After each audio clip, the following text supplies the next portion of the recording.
Suara Sidoarjo.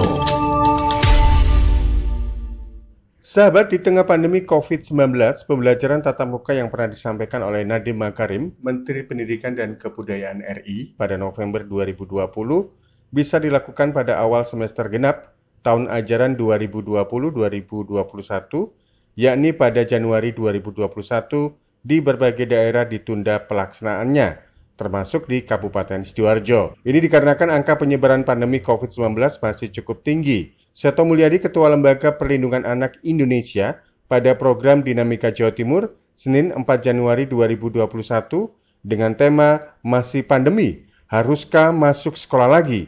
Mengatakan, di antara 3 hak yang dimiliki anak, yakni hak hidup, hak sehat, dan hak pendidikan, tentu yang paling utama adalah hak hidup. Nah, sekarang ini semua dipaksa dengan cara yang itu tadi daring, yang kemudian materinya juga masih materi dalam keadaan normal. Akhirnya ya orang tua juga stres, konflik dalam keluarga, akhirnya juga melahirkan kekerasan terhadap anak. Ini yang mendorong anak ingin segera sekolah. Orang tua juga sudah lelah sekali dengan mengajar atau menjadi guru pengganti, akhirnya juga mendorong untuk sekolah.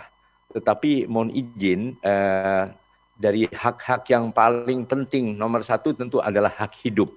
Dan kedua adalah hak sehat, dan ketiga baru hak pendidikan.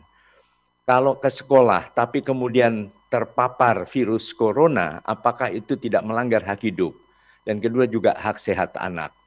Tetapi sebaliknya, kalau anak belajar di rumah, tapi dalam situasi yang tidak ramah anak, penuh kekerasan, penuh PR, bertumpuk, orang tua juga galak dan sebagainya, itu juga melanggar hak sehat anak, khususnya sehat jiwanya.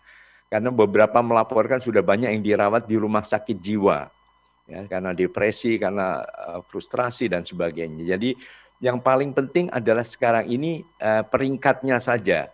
Mungkin kalau memang belum dimungkinkan kondisi ini aman dari virus yang bisa menulari anak, Indonesia tercatat korban virus corona yang terkena itu tertinggi di Asia. Lalu untuk yang meninggal itu tertinggi di ASEAN.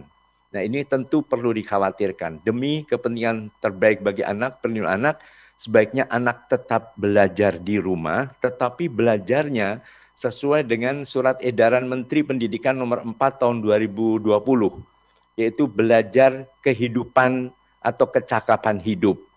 Jadi apa saja yang membuat anak senang, termasuk menjaga kesehatan, bagaimana tetap bergerak olahraga, makan yang bergizi, kemudian juga istirahat ya, tanpa dibebani kurikulum. Karena beliau juga menekankan dalam surat edaran itu tanpa terbebani penuntasan kurikulum untuk kenaikan kelas maupun kelulusan. Jadi kurikulumnya kurikulum kehidupan, kurikulum yang bermakna bagi anak, yang menyenangkan. Bagaimana membersihkan rumah, bagaimana mengembangkan potensi diri masing-masing yang pintar nari, pintar gambar, pintar nyanyi, mungkin pintar olahraga, sesuai dengan keadaan masing-masing. Dengan cara demikian, kami juga membuat semacam penelitian kecil dengan sistem yang tepat. Anak-anak nyaman di rumah, anak-anak lebih akrab dengan keluarga, anak-anak bahkan beberapa yang remaja produktif membantu orang tua untuk pemberdayaan ekonomi, membuat aneka macam kue-kue dan sebagainya, mungkin kerajinan tangan. Ini justru menumbuhkan kreativitas dan ketangguhan seorang anak menghadapi pandemi COVID-19 ini. Saya juga mendesak kepada kementerian kalau boleh segera ditegaskan, dinyatakan akhir tahun ajaran semua anak naik kelas. Karena situasi memang sangat berbeda. Sementara itu, Suparto Wijoyo, Wakil Direktur 3 Sekolah Pasca Sarjana UNER di kesempatan yang sama menjelaskan, kondisi belajar dari rumah saat ini bisa dijadikan hikmah bagi orang tua untuk tidak serta-merta pasrah pendidikan anak-anaknya pada guru atau tenaga pendidik saja. Orang tua mampu mengendalikan diri dan kemudian punya kesadaran diri. Jadi orang tua itu punya kesadaran diri, biar sekarang dengan peristiwa pandemi ini orang tua belajar olah sepanjang hidup ini, tatkala pendidikan pasrah bongkoan kata orang Surabaya, diserahkan ke sekolah, mereka nyaman-nyaman, tidak terasa bagaimana pendidikan itu nanti anaknya dijewer guru dikit saja, dimarahi guru dikit saja, kadang-kadang protes. Hari-hari itu kan begitu dulu, sebelum pandemi itu. Tapi hari ini biar orang tahu, paham, orang tua menjadi paham bahwa pendidikan ini tidak sesederhana yang selama ini mereka merasa wes bayar SPP, dititip no, dites di negeri, diserano guru, semua pendidikan seolah-olah hanya di sekolahan.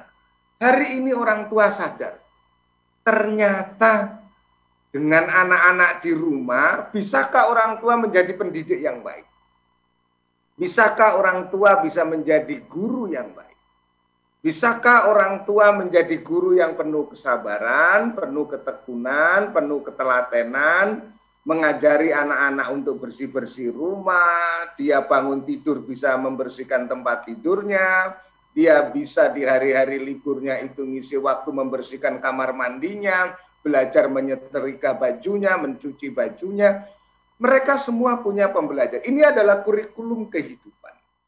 Sahabat di Sidoarjo merujuk pada surat edaran tertanggal 30 Desember 2020 yang dikeluarkan oleh Kepala Dinas Pendidikan dan Kebudayaan Kabupaten Sidoarjo, pembelajaran tatap muka tingkat PAUD hingga SMP untuk sementara ditunda dan tetap melaksanakan pola belajar dari rumah BDR hingga batas yang belum ditentukan.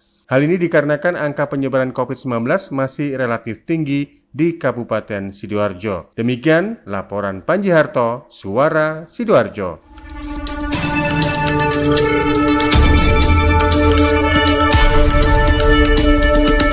Catatan reporter Suara Sidoarjo.